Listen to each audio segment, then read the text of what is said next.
So I'll do one thing. I'll read out to you the summary of what he said earlier. Then we will start reading the chapter today. Okay. So that we get the sense of continuity. So in the previous para, he has said, unity and oneness also have degrees and gradations. Okay.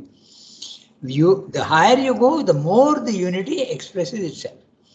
The cosmic consciousness in the intraconscient does seem to have a lesser grade, not in the intraconscient, that means in the within you, does seem to have a lesser grade than the cosmic consciousness in the spiritual planes. Okay, that means vertically when you go up, the unity and the oneness is more than in the intraconscient, the horizontal level.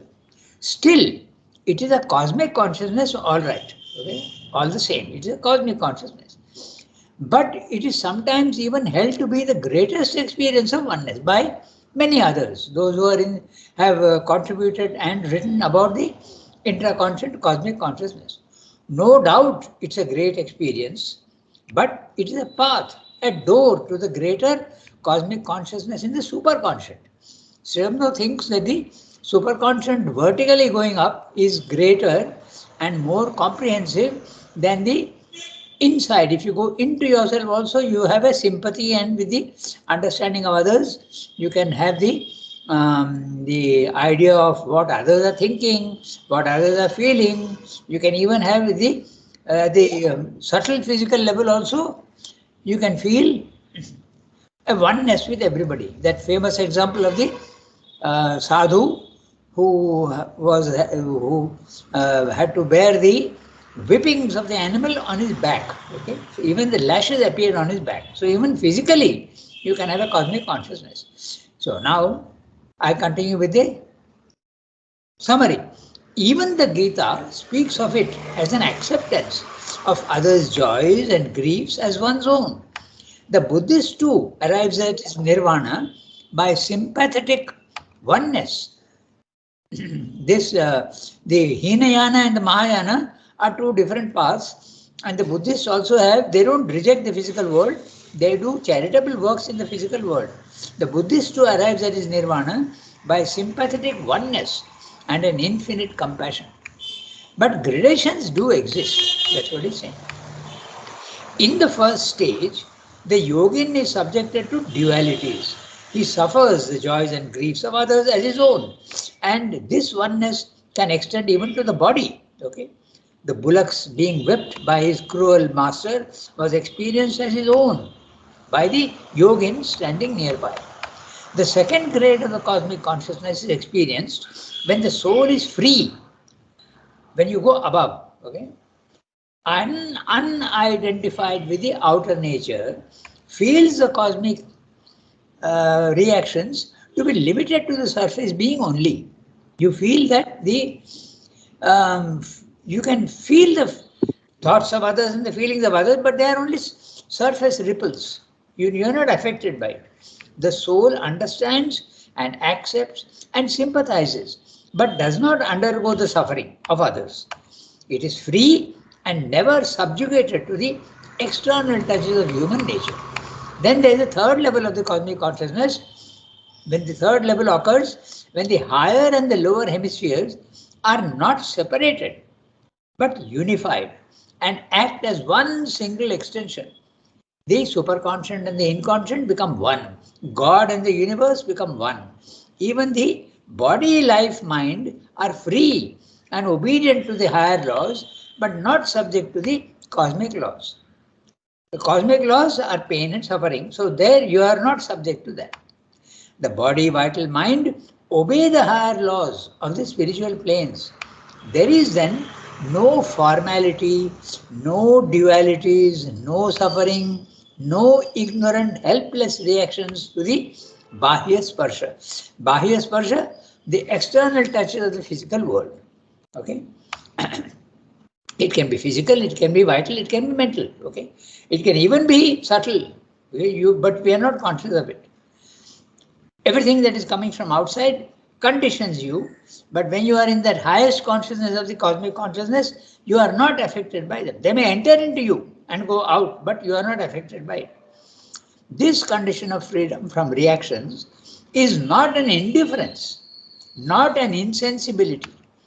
The cosmic consciousness does inhibit suffering and subjection to pain, but it does not block or obstruct. Sorry. It does not block divine compassion and helpfulness. This is what he's saying. You even have at the third level, you have the power to even cure the suffering of others. Now we can read so he has spoken about the higher and the lower. So which is the link between the intraconscient and the subconscious, the superconscient? That's what he's going to discuss now. So, Yasmin, okay. Maybe you can read the. Oh no, sorry. Archanadi offered. Okay. Archanadi, today you read. The link between. The link between the spiritual and the lower planes of the being is that which is called in the old Vedantic phraseology the Vijnana, and which we may describe in our modern turn of language as the truth plane or the ideal mind for supermind. There, the one and the many meet, and our being is freely open to the revealing light of the divine truth and the inspiration of the divine will and knowledge. If we can break down the veil of the intellectual, emotional, sensational mind, which our ordinary existence has built between us and the divine, we can then take up through the truth mind all our mental, vital, and physical experience and offer it up to the spiritual.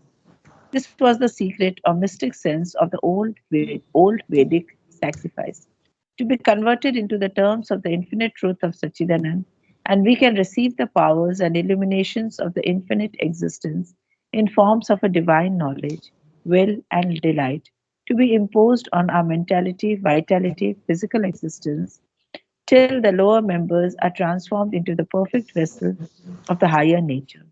This was the double Vedic movement of the descent and birth of the gods in the human creature, and the ascent of the human powers that struggle towards the divine knowledge, power, and delight, and climb into the godheads, the result of which was the possession of the One, the Infinite, the beatific existence, the union with God, the immortality. By possession of this ideal plane, we break down entirely the opposition of the lower and the higher existence, the false gulf created by the ignorance between the finite and the infinite, God and nature, the one and the many, open the gates of the divine, fulfill the individual in the complete harmony of the cosmic consciousness, and realize in the cosmic being the epiphany of the transcendent Sachidanand. And these results, which obtained on the supramental plane itself or beyond, would be the highest perfection of the human being. We can attain to partially, in a very modified way, in a sort of mental figure by awakening into activity on the corresponding plane of the mental nature. We can get a luminous shadow of the perfect harmony and light, but this belongs to another part of our subject. It is the knowledge on which we must found our yoga of self perfection. Yeah. And self-perfection is the last section he deals with in the synthesis of yoga. So, he has completed the chapter on the cosmic consciousness. So, I will tell you first of all I'll read out the summary, then we will go into each, because I would like you to identify each word so that it becomes clear and it becomes very helpful when we read next something else. Then we know what he's talking about. Okay, I'm reading out the summary of what he's saying here. The link that connects the lower hemisphere with the higher is the supermind, the supramental, and the Vedas refer to it as a Vijnana. Okay, Archanadi, Hindi speaking people will say Vijnana. Okay, but we have been taught by Jagannathji, who was a Vedalankar. Okay, he used to work in the press with me, and he was a Vedalankar. He used to take Sanskrit lessons and all, and he was quite an authority on the Vedas. Okay. He used to tell us that we have to pronounce it in the J, not G. Okay, so it is Vijnana. That is just for your information. You can pronounce it as you want. Okay, after it doesn't matter, but in Sanskrit it is Vijnana. We were also quite surprised when he said that. Okay, the link that connects the lower hemisphere to the higher is the supermind, the supramental. The Vedas refer to it as the Vijnana, the truth consciousness. In fact, there are many levels of jnana, There is jnana, there is sanjnana, there is ajnana, okay? And there is vijnana. There are so many different levels. That is something we won't discuss now, but it tells you the level at which you are. The vijnana is very clearly the supramental existence, where oneness and multiplicity, personal and impersonal, all these things are completely at harmony with each other, the highest level. Highest level, the link between the higher and the lower. Okay, so then he's saying the Vedas refer to it as a Vijnana, the truth consciousness. In the supermind, there is a harmonization of all the dualities. They are not opposites anymore, they become complementary aspects. They are no longer opposites, but complementary aspects of the same reality. The one and the many meet happily in the supermind. There is here the revelation. These are the four powers of the supermind which is describing. A revelation, drishti, truth sight. You see that truth. There's no thought. Then you have the inspiration, which is truth hearing. Okay, shruti. Okay. Then also the knowledge and will are one.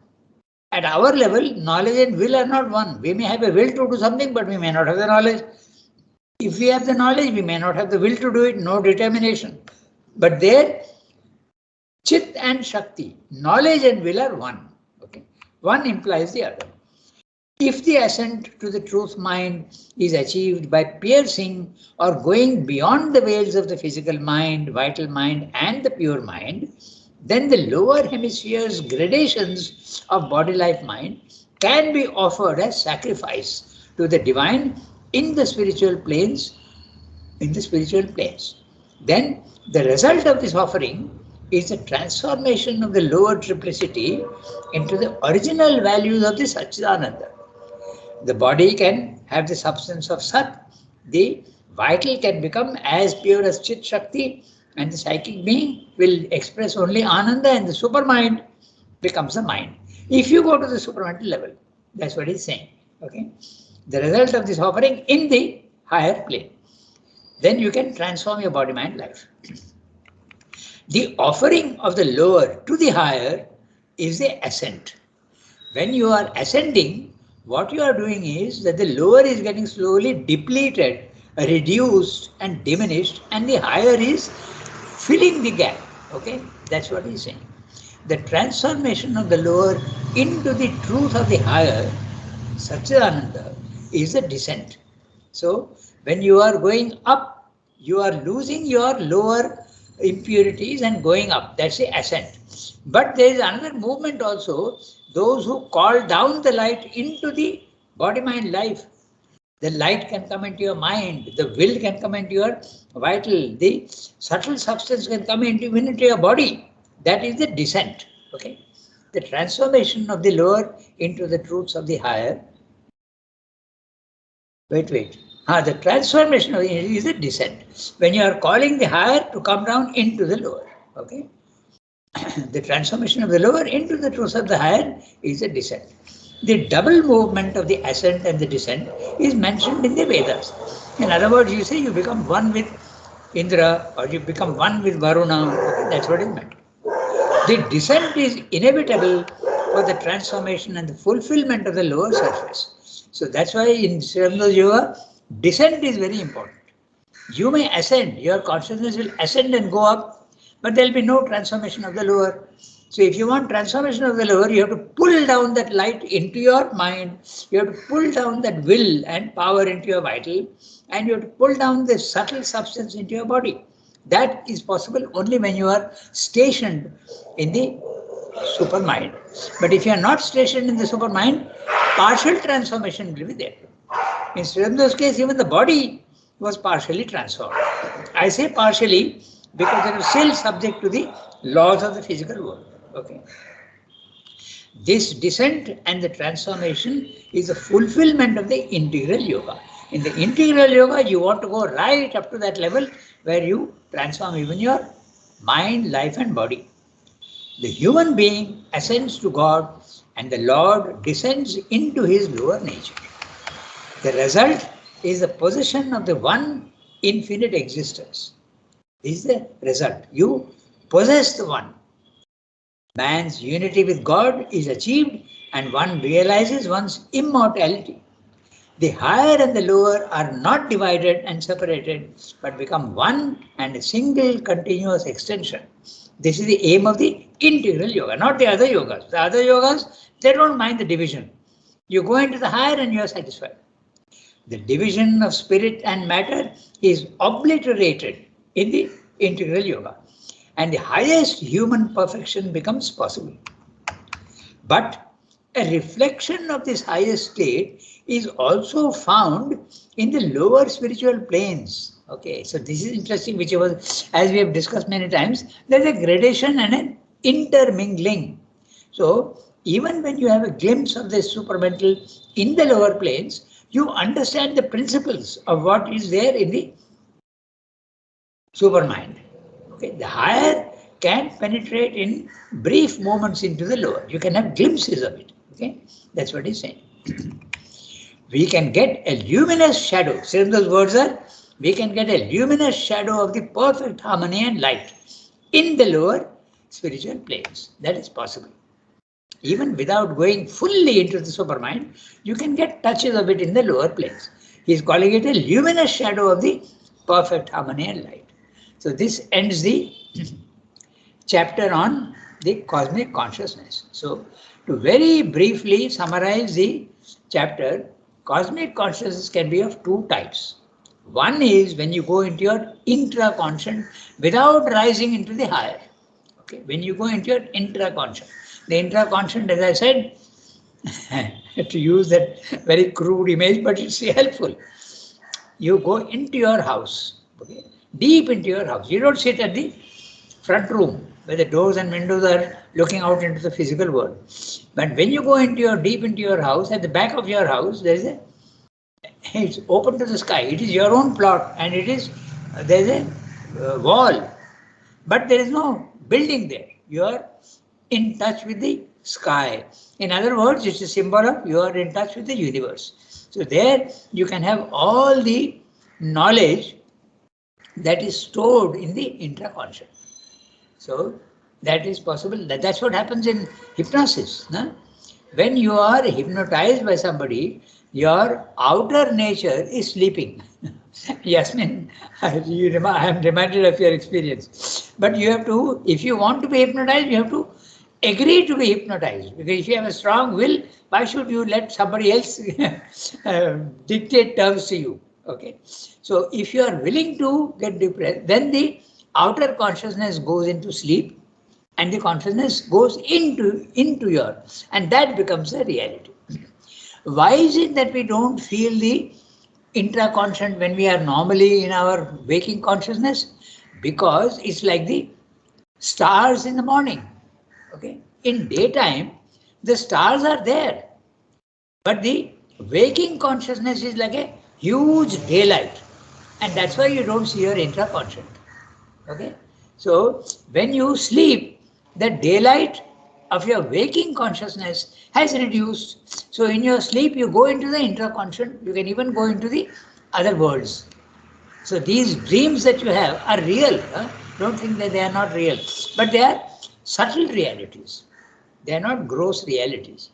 So this is the why you make your the outer consciousness, waking consciousness, if you want, go to sleep, make it absolutely calm and quiet, and even in a normal condition you can be hypnotized yourself. So instead of letting others hypnotize you, Srimdo says, hypnotize yourself. Learn to do it. Okay. And when you do that, you have the power to go into your own being and you come to know so many things. So that's it. First, the cosmic consciousness is the intraconscious. So it is there and you can feel yourself one with the others physically, vitally and emotionally, and also in thought. You can know the thoughts of others, you can know the feelings of others, and you can even have the subtle physical identity with others. Okay? But Srinivas says the cosmic consciousness vertically up is better. And there are three grades, as we have seen. Grade 1, you suffer the joys and the sufferings of others. You undergo the joys and sufferings helplessly. Second level, you are aware of other people's sufferings and joys, but you are not affected. They seem to be only ripples on the surface of your consciousness. Then you go to the third level, you have the power also to change the others. You are not affected, but you can also have the power to change others. So this is the chapter on the cosmic consciousness. So what is the result of cosmic consciousness? A oneness. You start seeing the unity of things and the oneness, which is the next chapter. Okay? So it is 8:12, but I propose to go back to the para and discuss, because I would like you to identify some of the words. Okay? That's why it becomes so interesting. Once you recognize the word, now you know how to apply it in the other contexts. Okay? So it's very useful to do that. The link between, I'm reading each sentence that we read today, the para. The link between the spiritual and the lower planes of the being is that which is called in the old Vedantic phraseology Vijnana. Okay? Vijnana, and which we may describe in our modern turn of language as the truth plane or the ideal mind or supermind. Note the three words. Okay? He is using truth plane, truth consciousness. Okay? This is the word that Sri Aurobindo often uses for the supermind. Or he also calls it the ideal mind. Okay? The ideal mind or supermind. Then the next sentence. So Vijnana, when you use the word Vijnana, it normally means supermind. Alright? Not in the not necessarily in the Upanishads and other places, because there they may be using in a different sense. Words are after all very they are limited and they can be used in different contexts in different ways. But here in Sri Aurobindo, Vijnana is very clearly supermind. There, the one and the many meet. There is no contradiction there. Everything is harmonious. The one and the many meet, and our being is freely open to the revealing light of the divine truth. Now, the revealing light is exactly what you would say, drishti, revelation. He uses the word revealing light. So, revelation is the word that he uses, drishti, truth sight. You don't need to think, you see the reality. So, you don't even need to think, you know what it is by seeing it. Okay? The revealing light of the divine truth, number one. That's the first characteristic of the divine truth. The second, the inspiration of the divine will and knowledge. Okay? Inspiration is a hearing. Okay? The power to hear the truth. That inspiration, Shruti. All the Vedas are heard and written down. That's why they are not human creations. Okay? Shruti, truth hearing.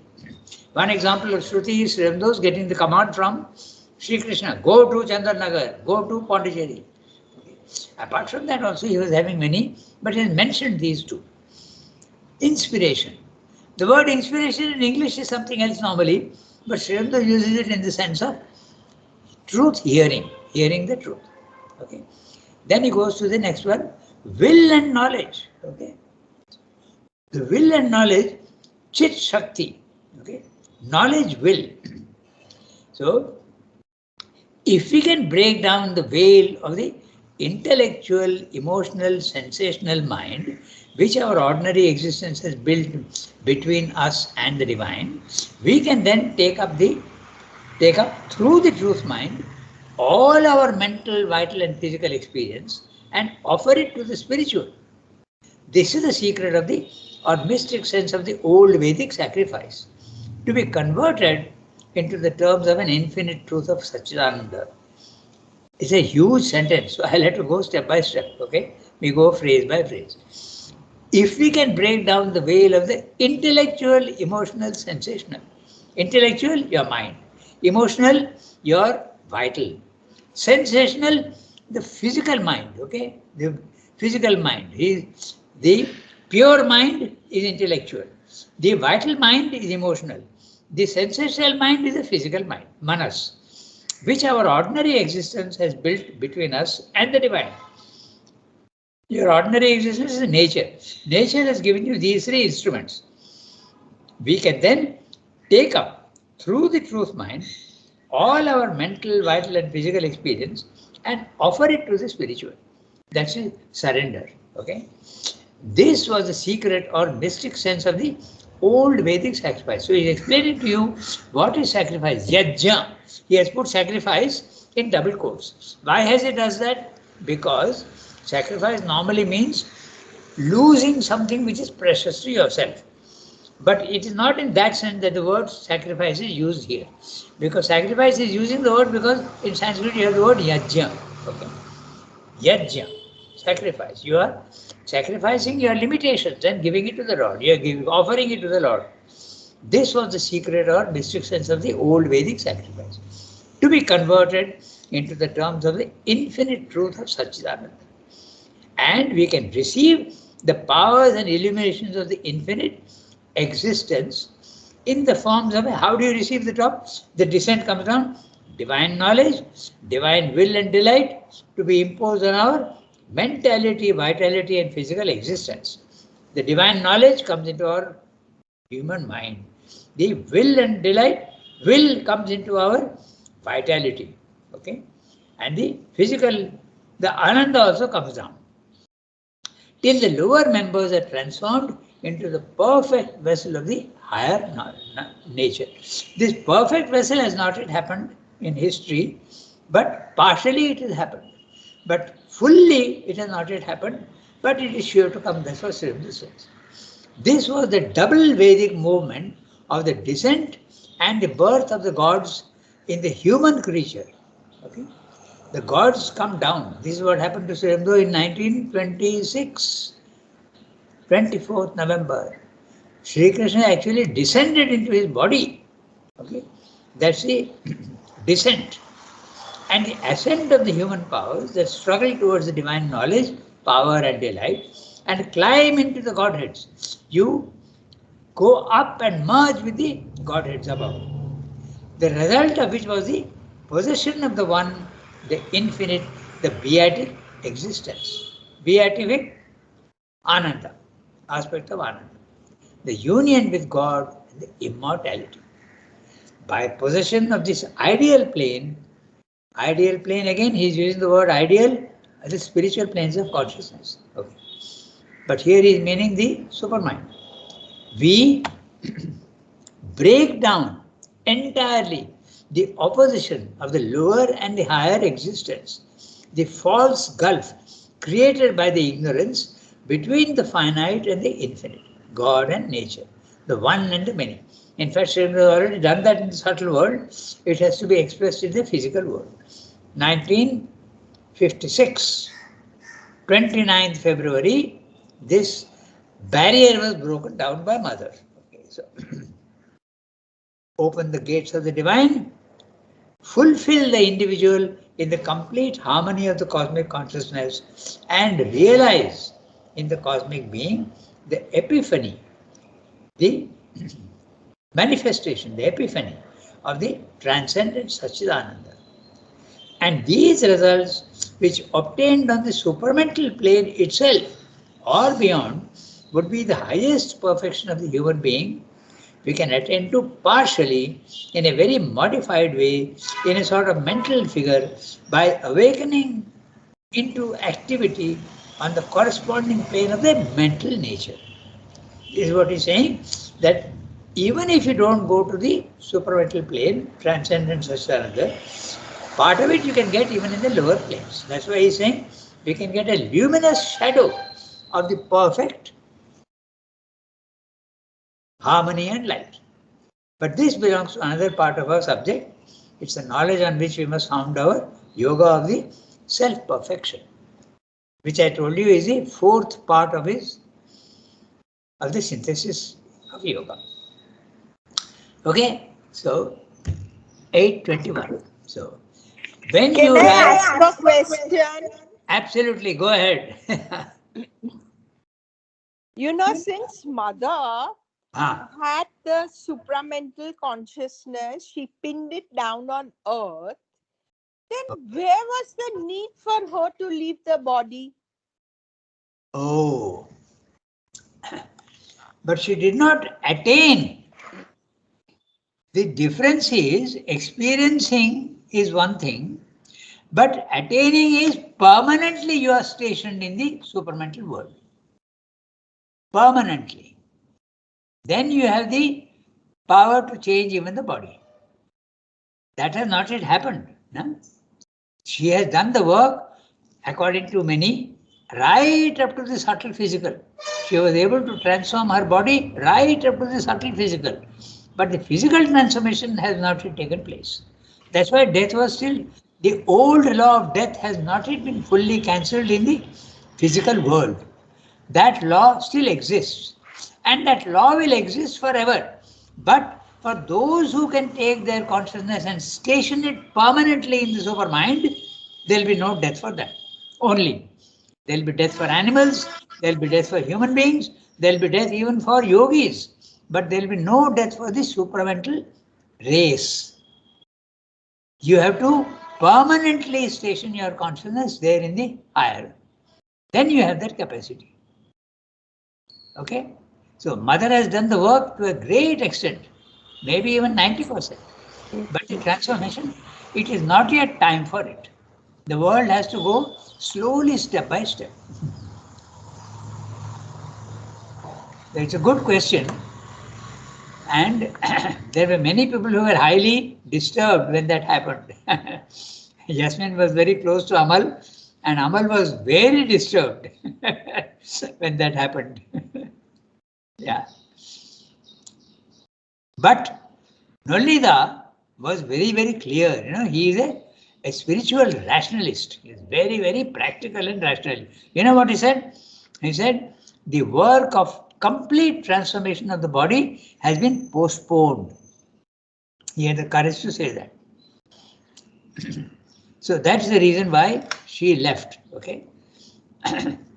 And the date of her leaving is very interesting.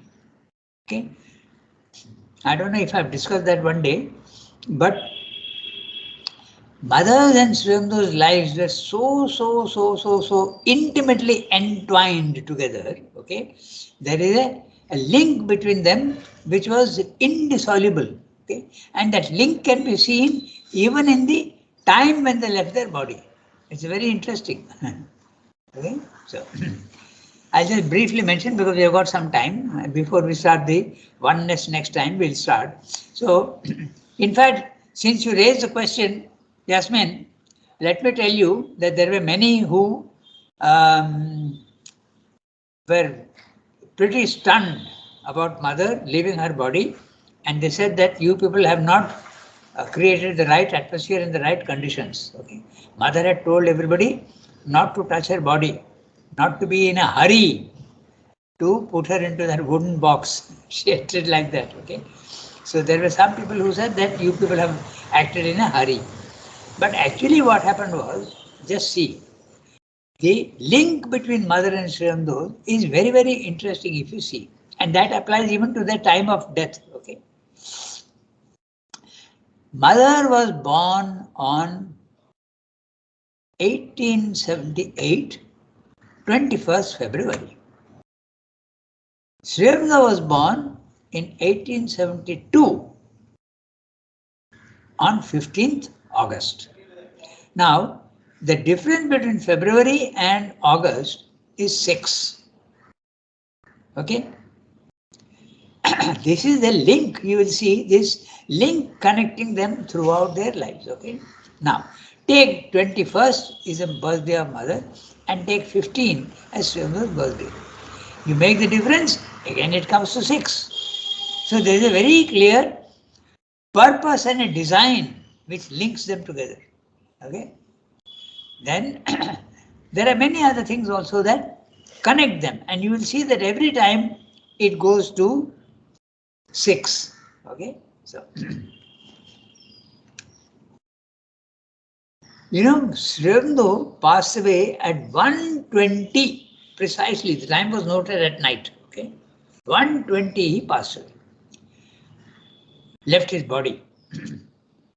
Mother 7:20. Okay, 7:20. It's very interesting. 7:20.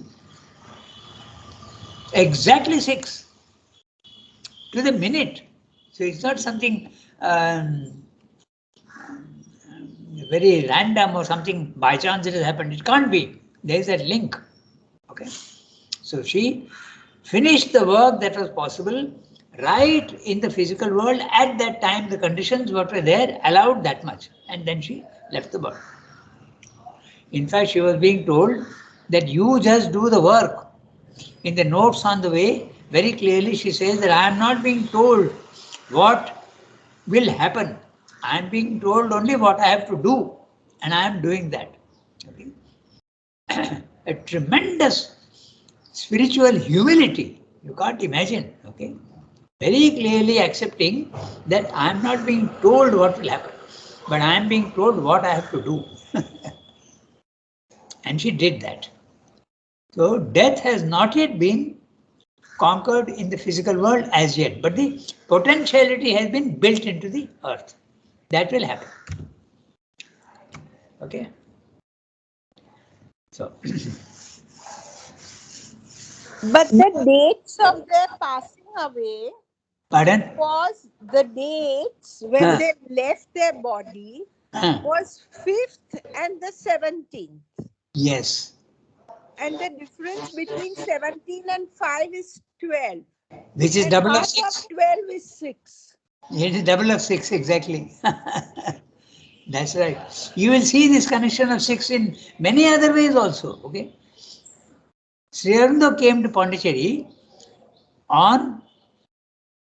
in 1910 April and the 4th of April. In other words, he came to Pondicherry on the 4th month, on the 4th day at 4 p.m. So it is something so striking, okay? And mother came on the 29th March. See the difference again. Again 6. So there is an intimate connection between their lives. Okay, so yeah, this is a thing that, but you'll see one thing. Sri Aurobindo said that the work of transformation is going on, but they never said that they will be able to complete the work. Okay, they said that we are trying to complete the work, but the work of bringing down the Superman did take place, but the work of transformation has yet to be completed. That's why Nolita had the courage to say the work of transformation of the body, physical body, has been postponed. He had the courage to say that. Okay, so we have got 6 minutes more, but maybe we could stop here today, unless you have some other questions or you have something to discuss. Okay? Tomorrow we'll have essays on the Gita.